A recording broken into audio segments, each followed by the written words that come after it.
But the intonation is perfect. Okay. With how absurd this all seems, I suppose we became fixated on this one moment.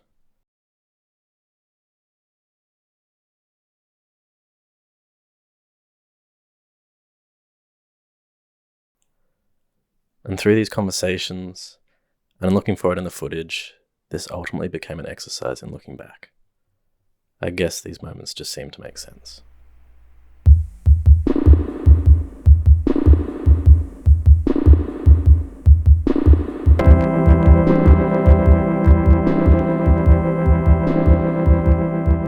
And I think in that moment, we were so open about how we felt.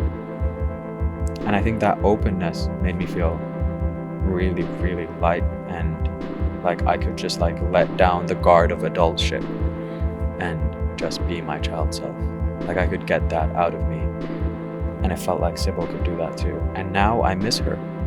That's how I feel now. Like I think it's really hard to miss someone unless you get into that flow state once. I mean, it's like you can miss someone, but it's like I woke up today and I was like, wait, I miss her. And I'm scared to tell her that I miss her because I like that connection.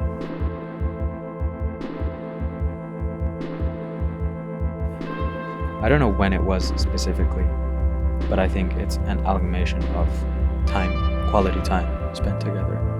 And then through that, very vulnerable conversations that are balanced out with fun. It's funny because there's like this world that belongs to us together. That's like a relationship world where we exist in it together.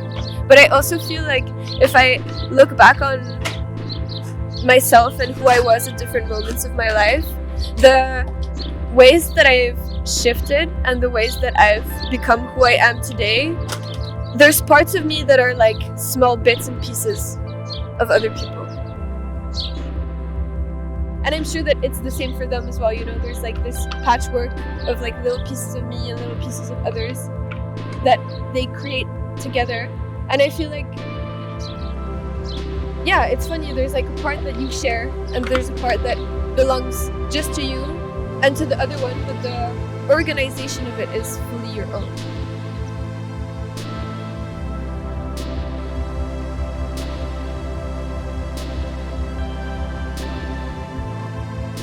By limiting the amount of time people have and the amount of energy that people have to think about things because they're working like 2 jobs, I think that really changes it. That's what's kind of sad, is the way society functions is there are certain cohorts of people that are given that time. Also that time at a certain age where you're able to explore these things and not have to necessarily work.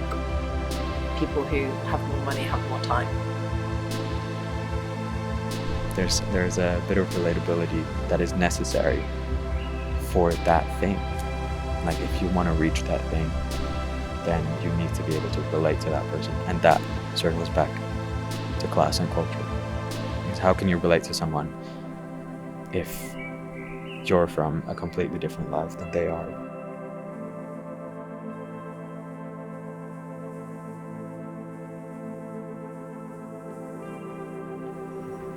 I don't know, intimacy is different for everybody. I think intimate moments can be like diverse. Maybe with your project you've come in with a very specific idea of what like the intimate moments are for you.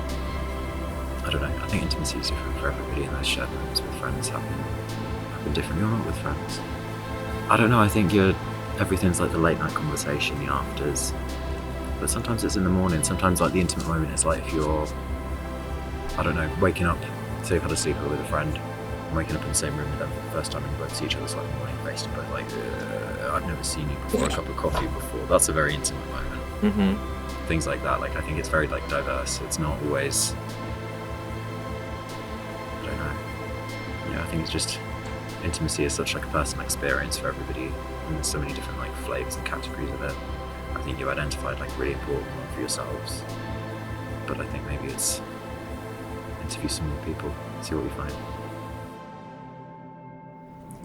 I think, yeah, humour, if you're comfortable enough to be like funny and joking around, not in a forced way, just like you're enjoying each other's like lightheartedness. I think to be like lighthearted is a lot more vulnerable sometimes, because you're just like to be playful, to be comfortable to play, or like do something silly or act goofy. I had a really intimate moment with like Lara and Montserrat in the park, and we were just like play fighting like kids, and we were just like laughing around and joking, and that was maybe one of the most like intimate moments I've had with them. We're just like rugby tackling each other, we're just pissing around, and we're just like laughing and covered in grass stains, and it's just like so intimate. And that's that's somewhere that's really public as well. Like the park was full of people. It was a sunny afternoon.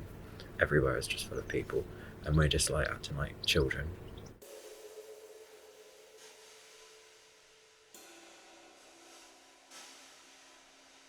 Because I think that moment that you're speaking about, for me, like, there's a lot of it that's expressed through laughter. Like, the laughter that's so honest that, like, your belly aches and your cheeks are burning from how much you're laughing. The laughter of, like, you're 14 and at the back of the class and the teacher says something funny and you're next to your best friend and you just can't stop yourself, you know? And you're trying so hard and you know it's not the time, but you can't stop and it keeps like bubbling out of you, you know? Like overfilled champagne or something. Like that kind of laughter for me is so like a symbolism of that state. And so I feel like when I leave those moments, there's like this fizz that stays.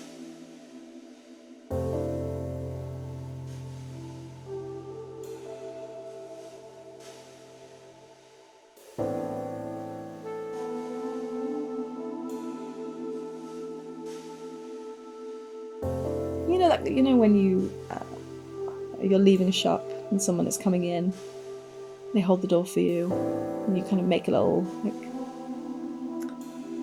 quick comment about the weather, but you're kind of trying to make a joke, and it's just I don't know. I think maybe people are braver when it's passing rather than sat down and rooted and. I think often you can see quite a lot into somebody in these moments. It's quite a large part of our lives that maybe we don't give value to. The time spent walking amongst strangers.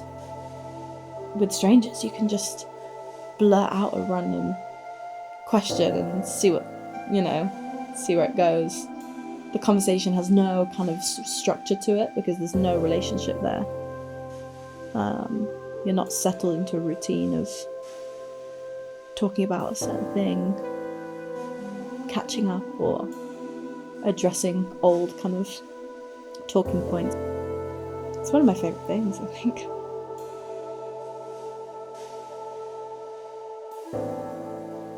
The way I feel is I don't want to wait or save these conversations just for the select few friends. I want to be open to connection everywhere. I want to know my neighbours. I want to talk to people in my local park. I don't want to, walk around in silence while I wait for my friends to meet up with me. I think that wouldn't make me happy. It's always been a moment of vulnerability for me, like letting someone in, but it's like a mutual openness, it's not like from one end, like you both need to be open. And I feel like if one person is being quite open and then the other isn't, you can really feel it. You can't be vulnerable without doing something that is somewhat scary, because that's the whole, I feel like it's a subsection of fear a little bit. Like you're vulnerable because you're naked, like you're giving your like the most human parts of yourself to someone else.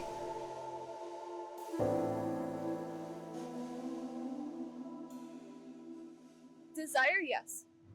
Because I think it requires from you to allow yourself to leave your bubble as well, to be able to reach this place of intimacy, of connection, of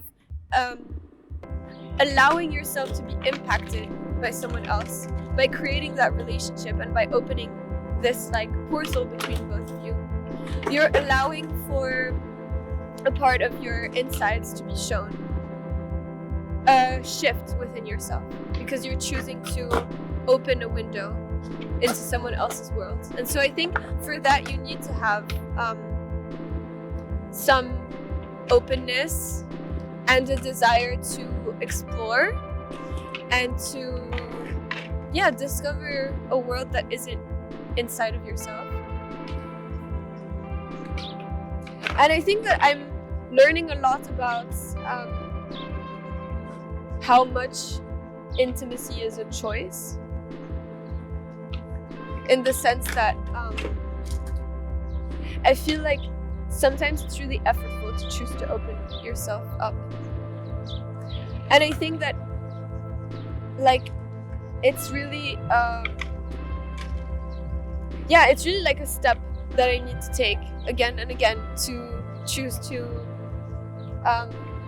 witness and experience the world not only through my own eyes, but I've noticed how enriched I am.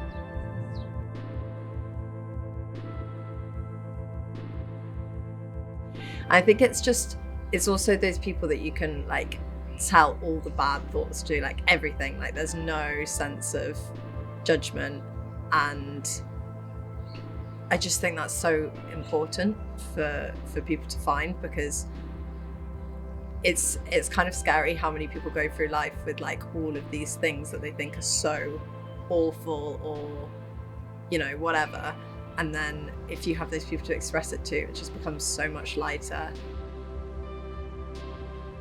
Yeah, I also think you can, I don't know, there were times in my life where I didn't feel able to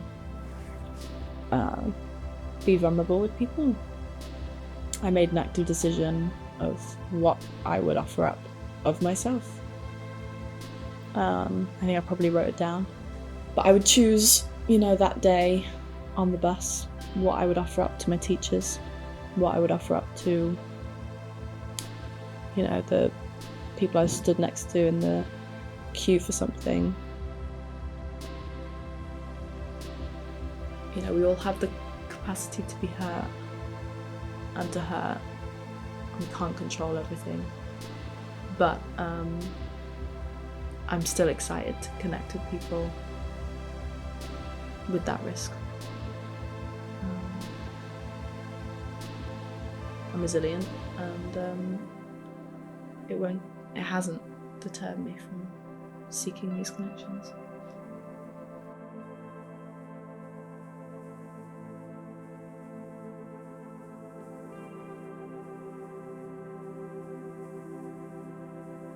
But then I think, and maybe that's just me, and because I want to see the world as magic, and I want to see certain things as unexplained, and it doesn't mean that they can't be, it's just, I like the mystery of not knowing. I like the mystery of not being able to put words on it, because it goes so much further than words. It's because it's so multifaceted. It has so many like aspects and textures and feelings and sounds attached to it. At least that's how I experience it. That I think I would rather just believe in magic, and call it magic. Yeah.